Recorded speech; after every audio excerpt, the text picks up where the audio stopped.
C'est une habitude, un plaisir commun à tous, écouter de la musique. Pourtant, le marché français se portait mal depuis quelques années, mais il est en train de se relever. Regardez, d'après les tout derniers chiffres, le secteur de la musique en France a connu une croissance très importante de ses revenus l'an dernier, plus 5,4%. On n'avait pas vu ça depuis 15 ans. La dernière fois que la croissance avait été aussi forte, c'était en 2002, à l'époque où les CD étaient encore en plein âge d'or. Mais justement, depuis, les ventes de musique sur support physique ne cessent de reculer, moins 2,5% encore l'an dernier, et encore c'est largement compensé par la hausse des vinyles. On voit également une forte baisse des téléchargements de musique sur les plateformes légales, moins 22%. Et en fait, ce qui porte l'essentiel de la croissance du secteur de la musique en France aujourd'hui, c'est le streaming, plus 37%. Alors qu'est-ce que c'est que le streaming?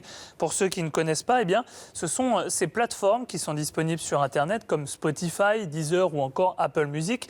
On va s'y connecter avec son ordinateur ou son smartphone pour écouter de la musique en ligne, mais sans la télécharger. La musique, elle restera stockée sur les serveurs de ces plateformes et vous allez en fait pouvoir louer un accès, un abonnement à un catalogue de musique dans lequel vous allez aller piocher.